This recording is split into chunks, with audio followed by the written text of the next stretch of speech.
Hey, what's up, guys? It's Remy and Mark and Raj. Hey. This is the Reef Therapy Podcast. Hey, we wanted to just pop on here and just have a little discussion and talk about all the things that have been going on with Reef Builders, because it's there's been a lot of change over the last several months. For those of you that don't know me, I've run the Bahama Llama Coral YouTube channel for the past, 3 years or so. I've kind of documented my reefing journey as I go. Very transparent. I show you everything. I don't hide anything, because we all go through the bubble algae and the green hair algae and all of that, and how do we, battle that and all that kind of stuff. So that's kind of my claim to fame, is just trying new things and, spawning clownfish and cutting scolies in half and seeing what happens, and kind of going outside the box. So if you have followed the Bahama Llama Coral YouTube channel, I'll be over on the Reef Builders channel a lot more these days. So Mark, how are you doing? This is the first time that a lot of people are seeing you again. Mark is back. Yeah, crazy. Welcome back. Thank you. Yeah, I was sitting outside, nice weather here in Georgia right now, drinking a beer. Like, it just hit me. Like, this is my first reef therapy, after Jake. So, but it's good. I'm excited. It's good to see where this all goes. Yeah, for sure. And Raj, how are you tonight? Great. Like Mark said, some nice weather finally here in Georgia. Well, at least for this week. So, kind of a perfect day for it. Yeah. And, Yeah. What are you guys drinking? What's the beer of the night? I am slumming it. I don't want to offend anybody that's a fan, but I'm drinking a Miller Lite because I can have several and, still keep my wits about me. Sure. So. Sure. Raj, what do you got? I'm Terrapin Hopsecutioner, my local Athens, Okay. Georgia beer. Go Dogs. Very nice. It's a good beer. Going with the Bud Select, 'cause St. Louis. There you go. And you can smell the brewery if you stand in my backyard. Oh, really? No, I'm a little far away. But there is a neighborhood that's right outside of the brewery called Soulard, which is kind of like a hipster area of town. But yeah. Aren't there neighborhoods that were built by Budweiser, like these historic homes? They're now historic, but they were part of that whole brewery buildup? Yeah, there's a lot of that. And it's funny because there's a lot of the bars in the area could only serve all AB products. They couldn't serve anything else. That's so cool. That's not the case anymore. We've got so many different microbrews here, and maybe we'll feature those in some upcoming Reef Therapy podcasts. But microbrews have blown up everywhere. Oh yeah. Yeah. Raj, I want to start with you because I feel like you're. I guess I'm the newest to the Reef Builders team, but I think a lot of people have a lot of questions for you after the announcement of you taking over. What's your official title? Owner, CEO? Do you know badass? what my title is on my email signature? Oh man, I saw that and I was like, he's just being funny, but I forget what it is now. I put it in as Director of Sanitation. And, yes. I think 99% of the people miss that, and they'll occasionally randomly catch it and ask me about it. But I think either they've missed it or they don't say anything about it. But yeah, I'm the owner, so I guess CEO, but, it just seems kind of odd to call yourself that with this. Well, we saw the picture that was posted, I don't know how many months ago that was. That was a fan favorite. And you're out there. It looks like you're just hanging out on Wall Street, and I got to read some comments. I pulled some comments from that day. And Mike P says, "Hey, I want this guy to take a look at my 401k." That's a great comment. The funny thing James says this guy. I was actually on Wall Street when that picture was taken. Yeah. Nice. Yeah. That was right That's outside awesome. the New York Stock Exchange. I know. I think I saw a picture of you in front of the bull, right? Is that the one? That was a different picture. No, was that a different picture? That was on that same trip. Yeah. Okay. Yeah. All right. James says this guy looks like he's never seen an aquarium in his life. So, and then Melissa says this isn't the cover of GQ magazine. So it could be. A lot of people don't know your background. So why don't you fill everybody in on your background, because your background in the aquarium industry is pretty extensive.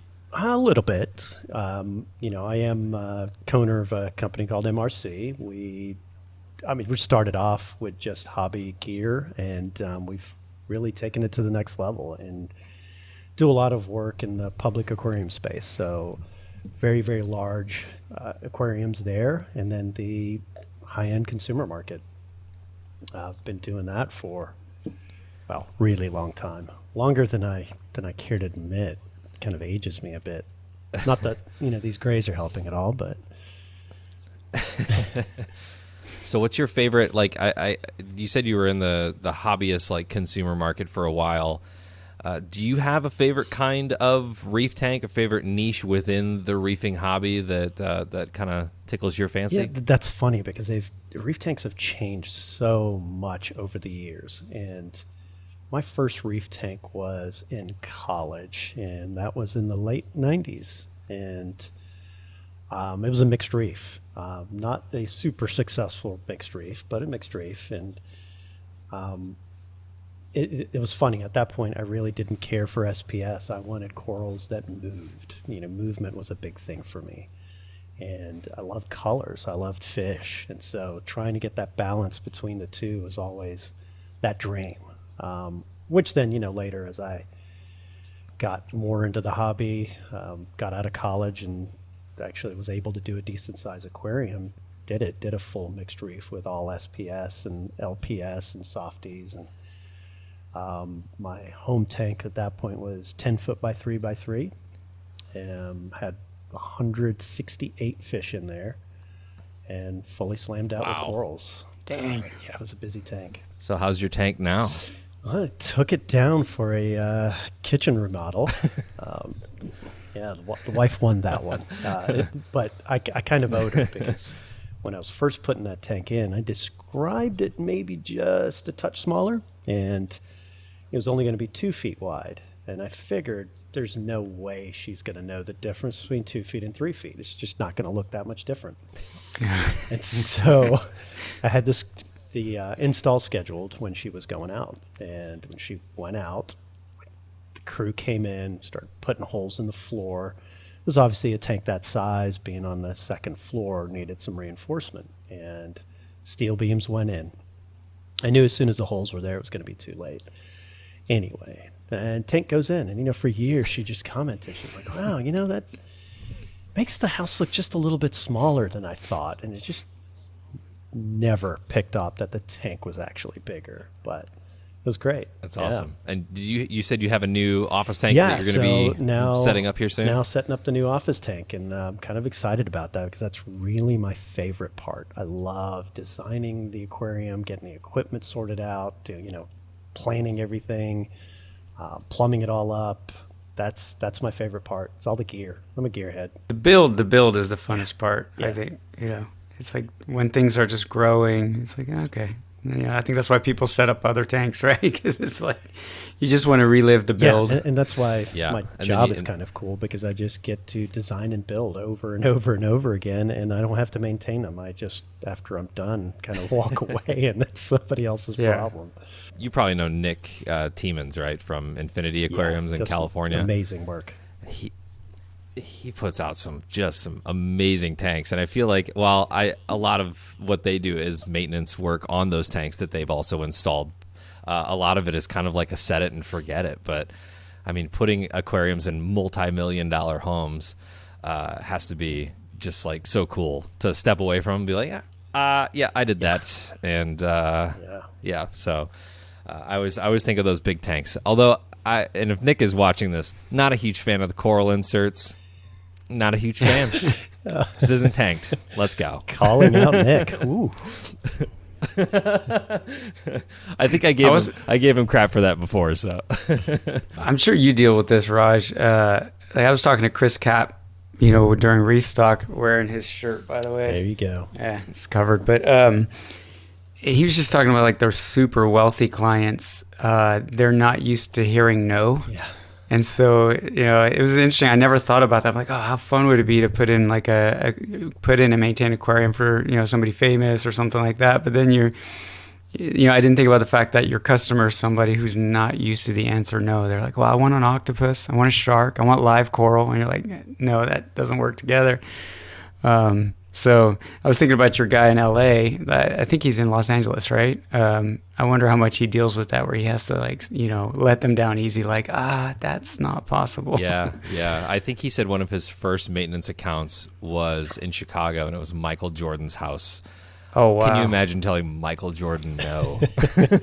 You can't keep an octopus with a shark. It's not going to work. I think the only guy that successfully told Jordan no is a guy named Tim Grover. You guys are familiar with who he is? Okay. He's kind of like that sports guru. That's where all of the big time players went across all sports, but it started in basketball when they needed him to fix what was wrong with them. And sometimes it was rehab, but most of the time it was mental. And he would regularly tell them no.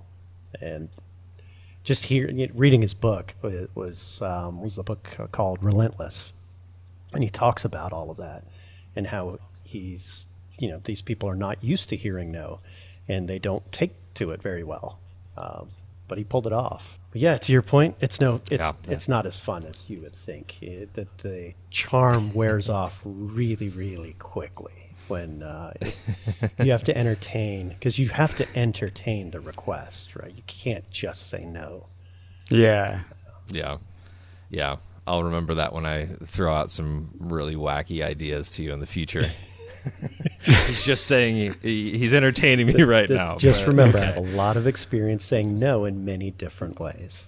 So you had mentioned, obviously, you guys are in a lot, like MRC's in a lot of public aquariums. Can you name off any of those that you guys, any of your clients? Oh, wow. Practically any major public aquarium that you've been to, we've worked on. So, Georgia Aquarium, Steinhardt Aquarium, just Monterey Bay, Omaha Zoo's got a fantastic aquarium. You name it, we've been there, and we've done a lot of work there. Yeah, we've got St. Louis Aquarium here that was just installed about 3 years ago.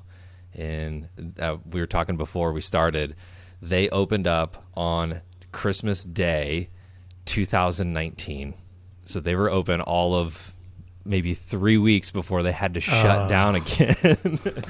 And it was such a struggle because when you're a new aquarium in St. Louis, a lot of our public attractions like the St. Louis Zoo are free. The art museum is free. The history museum is free. And then you've got this private aquarium that is charging money, and it's like $25 a person, and people are complaining about the prices and all this stuff. So it's hard to get people back into the swing of things. But they let me in when nobody was allowed in, and I got to shoot a video, and I got to see like everything. It was like one of those moments where you just want to like pull up a chair and just bask in that moment of having the entire place to yourself. But yeah, we've got the St. Louis Aquarium, we've got the St. Louis Zoo, and I've done a couple of backstage like tours and podcasts and things with people, and the filtrations, it's different, especially when you get into those hundreds of thousands of gallons of those life support systems. That's a whole different ball game. Yeah, it doesn't scale like you would imagine. It's not just taking something. It's not a linear scale, right? You can't just take a, let's say, protein skimmer and just make it bigger and expect it to work. It's different, and all the rules change. All the rules on flow and turnover, they're completely different. I think one of the biggest things that I took away, I got a chance to scuba dive in the Epcot, the Living Seas, and they took us on a little backstage tour, and I was like, how many water changes have you guys done? And the guy was like, believe it or not, I think one. Yeah. They did like one water change, and it was 25 years ago or something like that, because they just they reuse the water, they clean it and they reuse it, and they clean it and they reuse it. That was just mind blowing to me, having just gotten into the hobby. I was like, wait, you can get away with not doing water changes? Okay, that's cool. I guess some of us try to do that here in the hobby, but and I guess some are more successful than others. I was always pretty bad with water changes. Lazy yeah. reefer, and that's what really made me that gearhead. Is I wanted the equipment to do the work for me, so I relied on all that tech and all the equipment. Well, Mark, let's get an update on your system. How's everything going with yours? Pretty good. I have to take my favorite fish out, so I've been trying to catch them. I have a Regal Angel, and it's weird. It's I've always been a guy that argues like I like my fish and whatever corals they eat, I just won't keep those corals and I'll just keep the corals that they don't eat. But I don't know. It's just recently he's not eating, or she. I don't know. I'm assuming it's a he, but I have a feeling it's just being a little jerk and irritating a bunch of corals. And so I kind of want to see if I remove him, what do the corals look like after 2 to 3, maybe a month, is there more polyp extension and all that. So it kind of sucks. But yeah, other than that, I mean, everything's growing great. I just kind of did a reboot and pulled a bunch of softies out. What Raj was saying about, I like corals that move, when he was back in the 90s. I went through my SPS craze like everybody else. And then after a while, I just, I think it was, one of those nights where you're just drinking beer and thinking. And I was like, I like corals that move. Why am I doing all this SPS crap? And so, I think people listening to Reef Therapy in the past know this about me. So I did pull out some softies, but I'm just putting a few more LPS and stuff in. But I mean, everything's rocking. I don't do a lot of water changes either. Yeah. Do you have to say goodbye to the Regal? Is it going back to the fish store or another tank or? So I've got so the main tank's like a 180, but in the basement I've got a little 60-gallon tank, and this Regal is only about 2.5 inches. I've had them for a while, but they're real slow growers. So I'm tempted to, and just backstory, that 60-gallon, I kept the corals I thought he would eat, like trackies and real fleshy corals. So now I'm like, well, what if I move those into the bigger tank if there's no angel in there, and then I just keep him in the 60 for, another year or two, get to enjoy him before I move him on to somebody with a larger tank. But if I take him out and there's really no change in the corals and it's a me issue, then I'll just put him back in. Yeah. So, because they're such cool fish, and I don't know, I think I'd get bored with just tangs, and I find reef safe fish kind of boring sometimes. Yeah. Like, they're good to do what they need to do, but you see those tanks that have like 30 different tangs, and you're like, okay.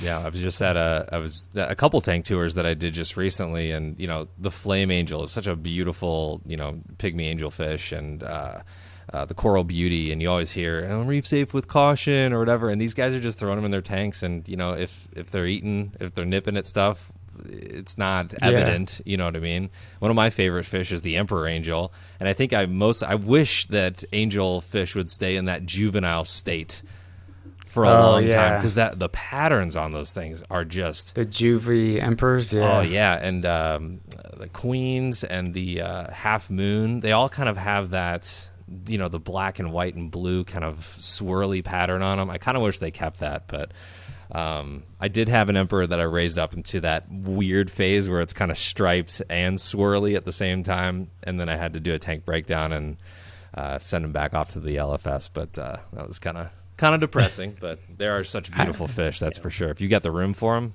definitely cool. I had an emperor in a reef as a juvie, and he did his transformation, and then once he transformed, he turned into the biggest a-hole on the planet.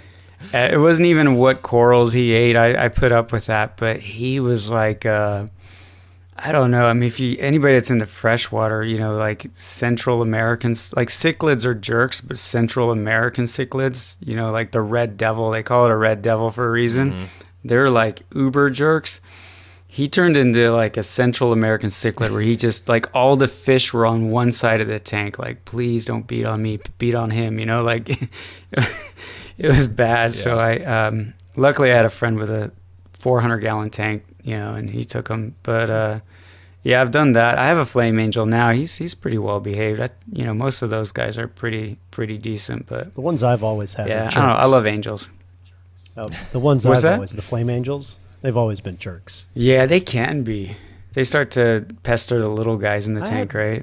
I had one. He went after my emperor angel. Like, he just hated him. And a flame angel?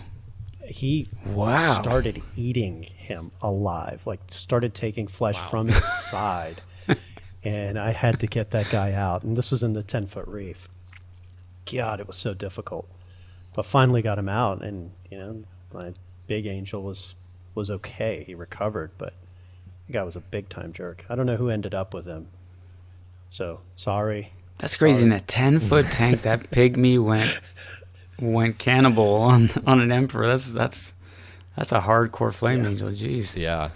I think the only fish that I ever had that happen to was a dog-faced puffer. I had a fish-only tank, and I kind of want one again just because there are so many great fish out there.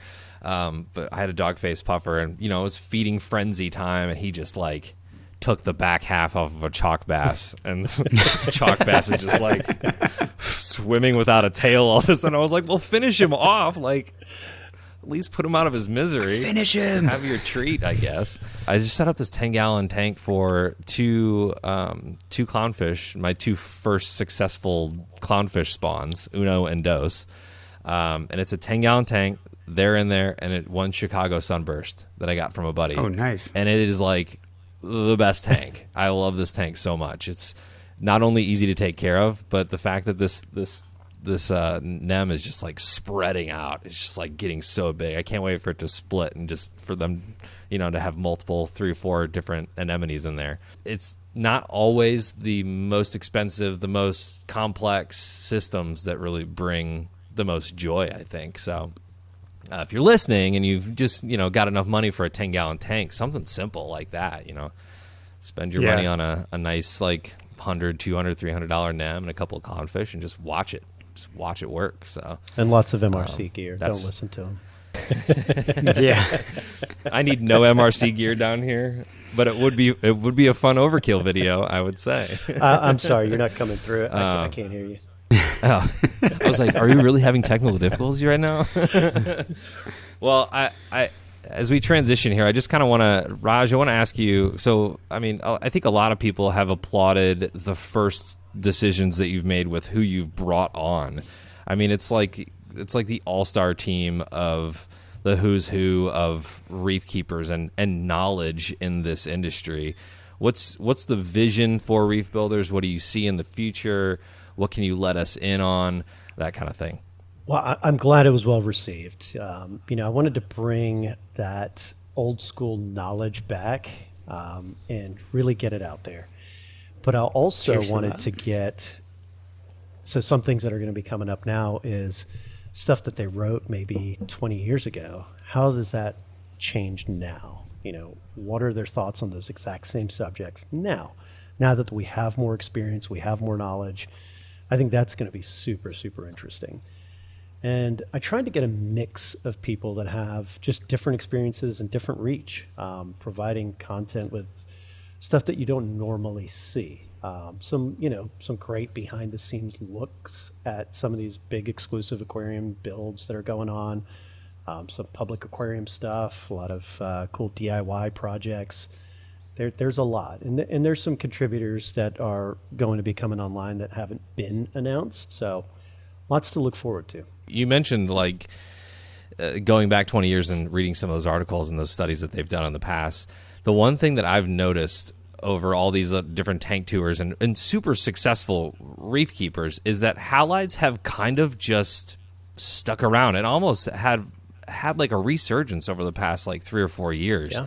And I know it's going to be tough to get those bulbs eventually, but should they be going out? Should they be staying in? Well, you remember that's a big question. back in the day, the whole pitch was you could buy an LED that was going to burn 25, 50 watts, and it's going to equal the output of your 250 or 400 watt halide.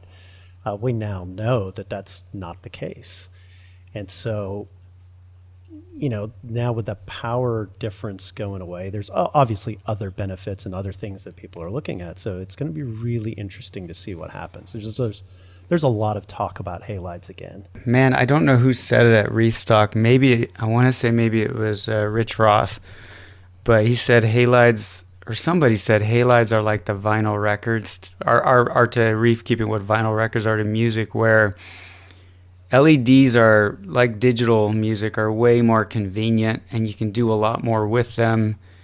There's a lot more features around digital music, right? But there's something that draws people back to vinyl. That's like an analog sound that, and I feel like there's some merit there, but like anybody that's grown a reef under halides, we haven't hit that with LEDs yet, in my opinion. I mean, I think you can grow an amazing reef. You can deliver amazing coral coloration in SPS with LED. There's absolutely no reason, like to not use LEDs. But there's just still this, what's the word I'm looking for? There's still something that's just not there, that you get with halides. But there's also a lot of downsides, obviously, right? They're hot as hell. We all burned our arms on them reaching into the tank, and then 700-degree bulbs like singeing your arm hairs, and then people are running chillers and people are running air conditioners at like cooler temperatures in their house. So yeah, they sucked in many ways, right? But I don't have a desire to go back. But at the same rate, there is a nostalgia there, right? The same way people are buying vinyl records, there's something about it that I totally get. So, yeah. I love that think, analogy. that's great. That's awesome. The last tank tour I had, the guy, his name is Doug. He had, I think they're Hamilton fixtures. So it was halide. Why am I blanking VHOs? Because those were king back then. Oh, yeah, VHOs were the bomb. Ice caps. It might be that combo, yeah. Plus, he also had LED strips, so he's like, I'm running all three, baby. He's just this hybrid system of, and he had it all mapped out to where it was, first the strips come on, the LED strips, and then the halides come on, and then the T5s come on, and then and then it finishes with the strips again at night. So he had a whole thing mapped out, and he had great growth, and that's the main reason why he went back to halides, was just the growth of his coral was exponential over LEDs. So, well, and I think, I mean, there's I see all the bulk reef supply videos on lighting, and they use the T5 Blue Plus bulb from ATI as the gold standard, right? And I'm like, that's not the gold standard in my opinion. But and then now there's this talk about, I think we got too obsessed with PAR, and it's more about the distribution of light. And there's, I think, a lot of validity to that. But Raj, I'm going to ask you a question. Do you remember Cappuccino Bay Aquarium in Georgia here in Atlanta? Did you ever go to that store? Do you remember they had coral race flats that were 12 inches of water, and they were putting 1,000-watt halides over it? 1,000-watt 20K halides. They were amazing. And, you think, okay, according to modern wisdom, every coral in those flats would just fry to death. No, I mean, the SPS they had in there were phenomenal. I mean, just crazy. It sucked to buy stuff from them because you get it home and put it under your 250-watt halides, and it'd be like, all right, sad coral. It's not as, the colors would fade, yeah. So I don't know. I know where the messaging is going and where the philosophy of lighting is going, but it's like, yeah, but I remember those 1,000-watt halides over 12 inches of water, and those acros were insane. I've never seen a coral look more amazing than under those 1,000-watt halides. But radions now can do some impressive things and lots of cool features that 1,000 watters couldn't do. I mean, 1,000 watters where you turn them on, it's going to get really, really hot, and your corals are going to grow, and your power bill is going to be depressing. But that was it. I guess that's like and your friends ask you why this room is like 10 degrees hotter than the rest of your house. It's like, why is this so hot in here? The basement's actually warm. That's so weird. That's the bonus. If you live in a colder climate, you don't have to worry about heat. Just put on your halides.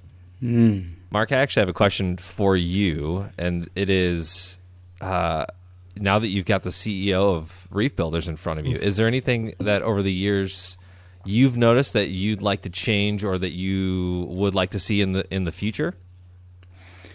I had a good, it was a brief chat, and I'm guessing Raj talked to about 6,000 people at Restock, because I'm sure everybody's coming up to him with questions. So I don't know if he remembers what he said to me, but he hit the nail on the head with something that I thought about a long time ago, and that was, and it's sad, because it's kind of poignant in terms of what happened to Jake. But long a time ago, I looked at Reef Builders and I looked at what Jake was building, And I don't want to discount the work that so many other Reef Builder contributors did, but a lot of it was on Jake's shoulders, you know. And I come from a world where in my day job, we always look at the, it used to be, you know, HR got in the way, and like we have to be a lot more appropriate what we say now, right? But we used to be like, you know, if Ted gets hit by a bus, are we screwed, right? Now it's if Ted wins the lottery. And then maybe it's morbid to say that because, you know, in this case, Jake passed away, you know, in a tragic way. But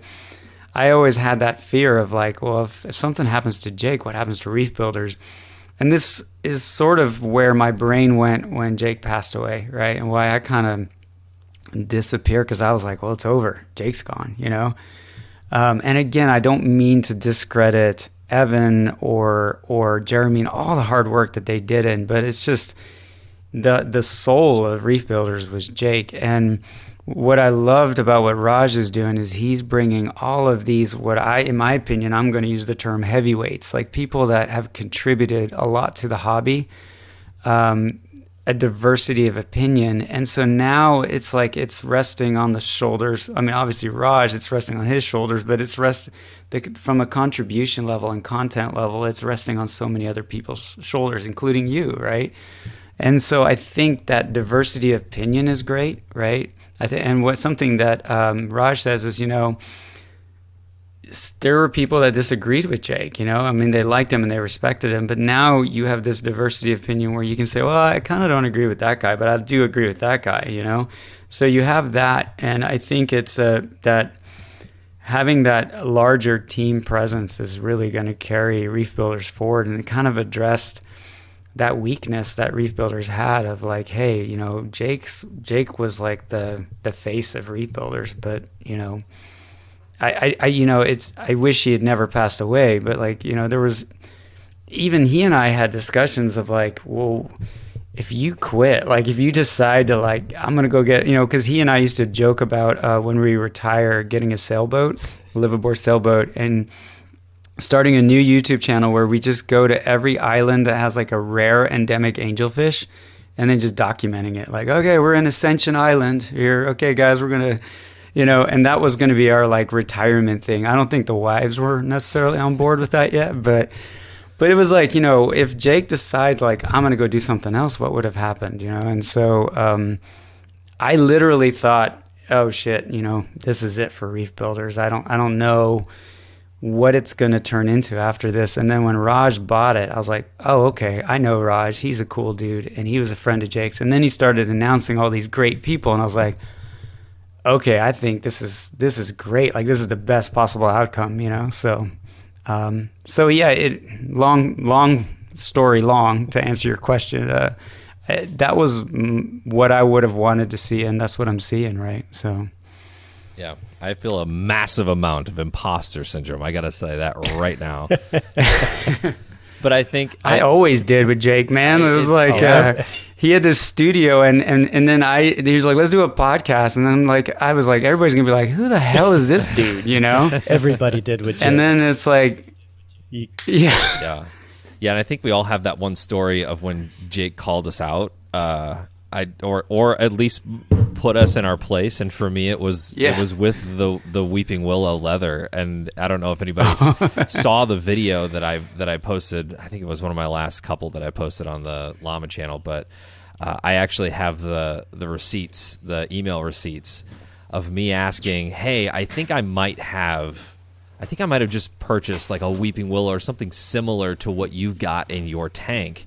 Can you tell me a little bit about it? Can you tell me like what are some of the characteristics? And he immediately like chirped back real quick and was like, already did that. Go do your own research. I've done multiple videos on this. Go check it out for yourself. And I was like, oh, that was kind of, but he's got a point and I should probably do this. So I went off and I think I gained some respect from him for doing that. Cause I feel like most people would just be like, oh, this guy's a dick. But, it's just he wanted, I think at the very core of who Jake Adams was is he just wanted people to learn and be inspired and to love it as much as he did. And I've had multiple texts with Reef friends here in St. Louis that are like, what's going to happen to the Reef Builders studio? What's happening? And I was like, I don't know. Jake was a superhuman. Like, the guy did not stop. He lived, he ate, he breathed. Corals, that studio.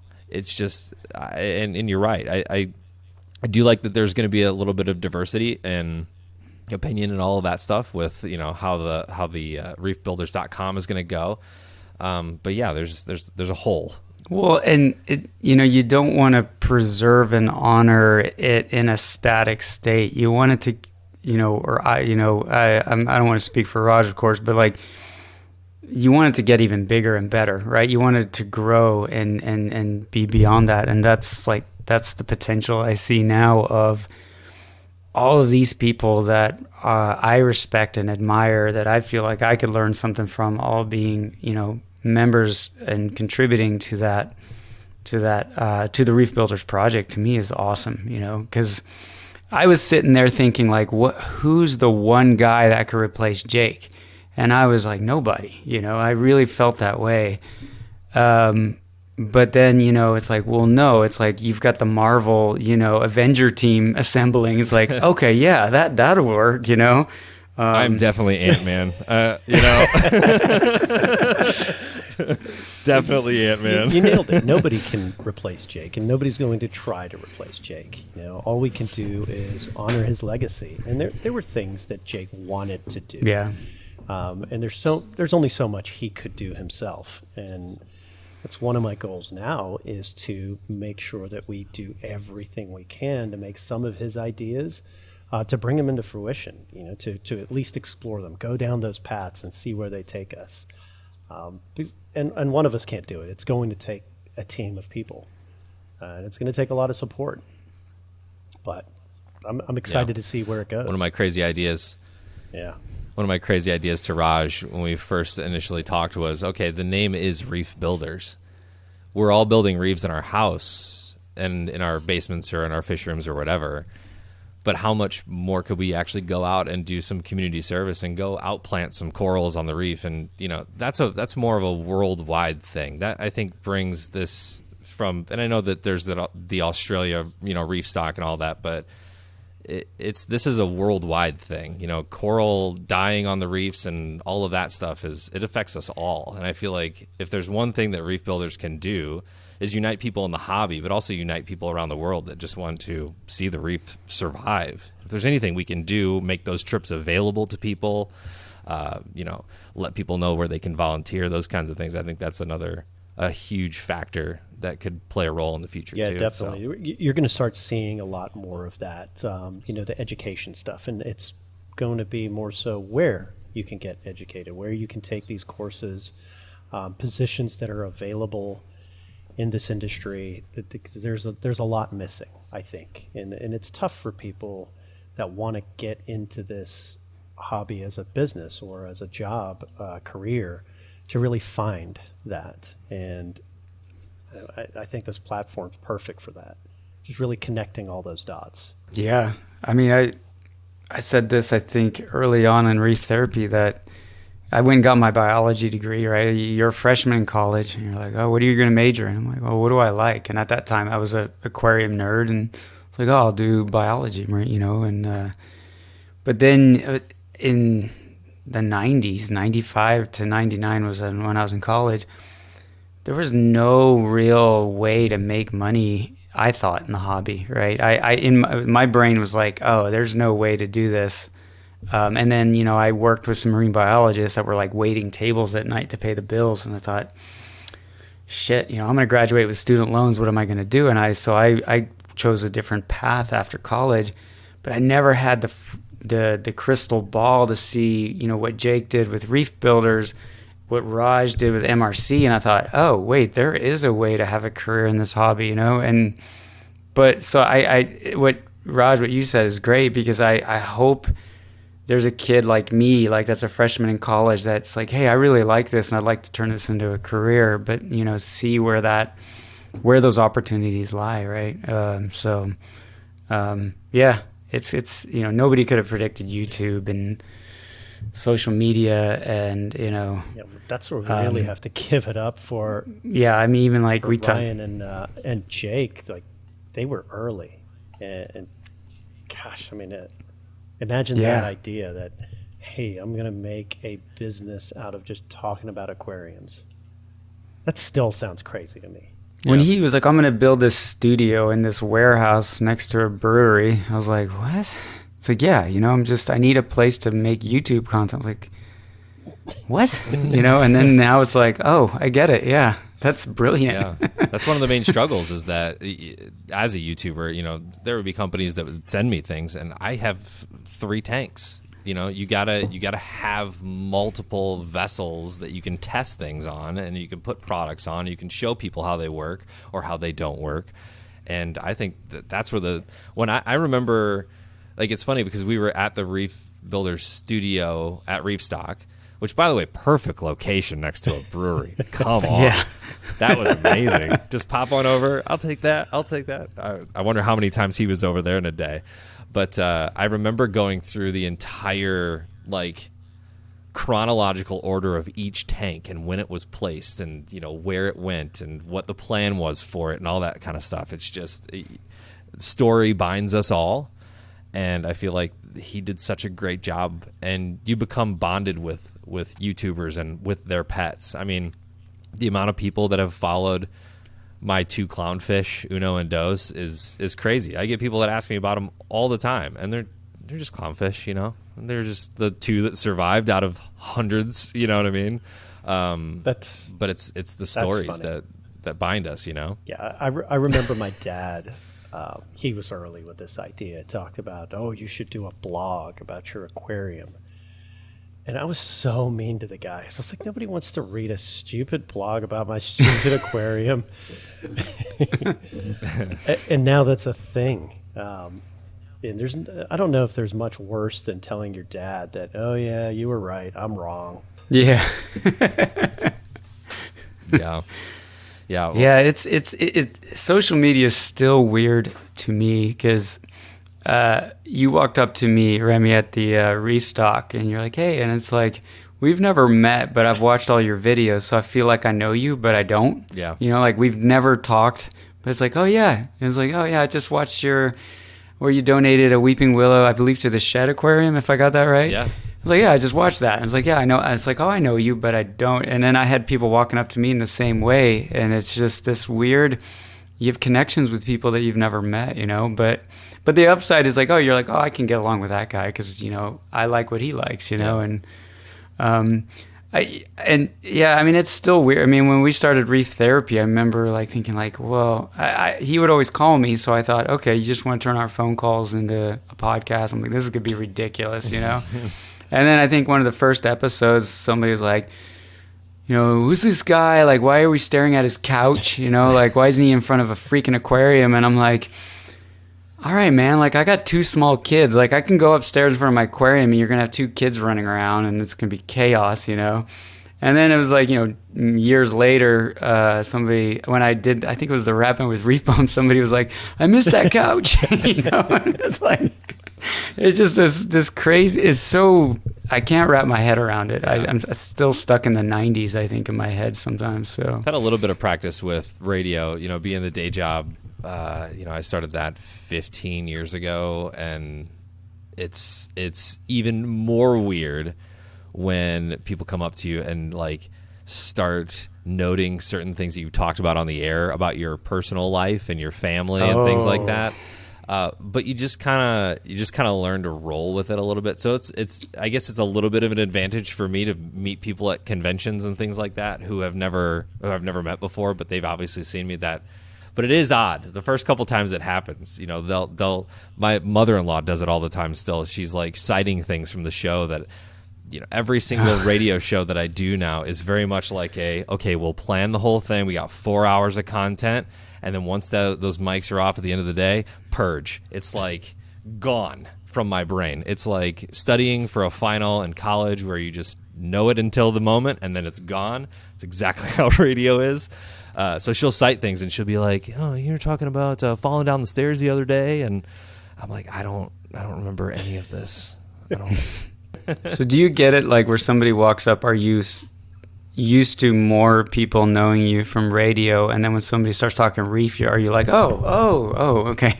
Or is it, I don't know, my worlds have collided a couple times. A couple weeks ago, or last week, we posted up this video.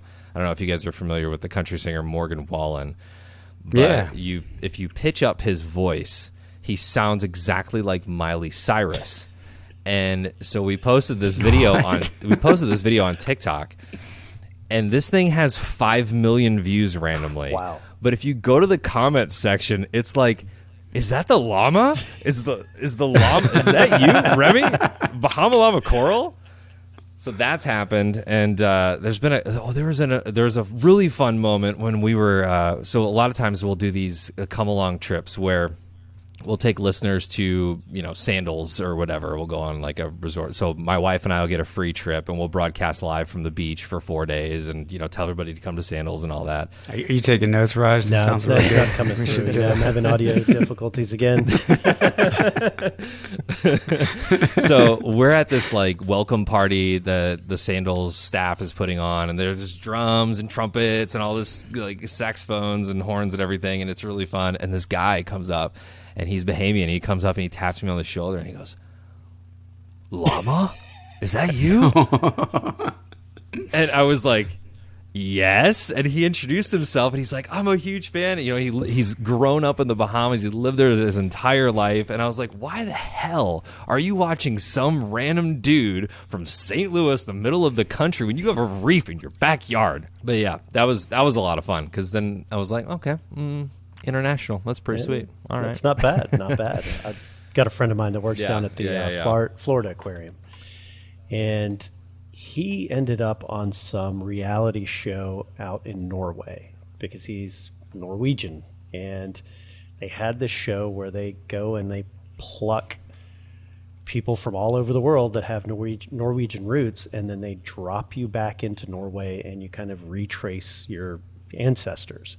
And he ended up being this huge celebrity out there. Reality show celebrity. Yeah. Oh, wow. That sounds actually like a cool show. I I'd know, watch it sounds that. incredible. So I remember going out there. So I had talked to him about this and saying, hey, I'm going out there. And I carried his picture around with me so I could see if anybody knew him, and I could get, I don't know, like kind of ride the coattails of his celebrity. Because I don't know anybody in Norway, and I want cool stuff for free. Did it work? Didn't work. Right. I went You know that guy? It's so No? funny, and there was like nobody there. It was a ghost town, which was kind of incredible, but yeah, I couldn't use. And then I just was that weird guy that had a picture of Eric on my phone. Sad.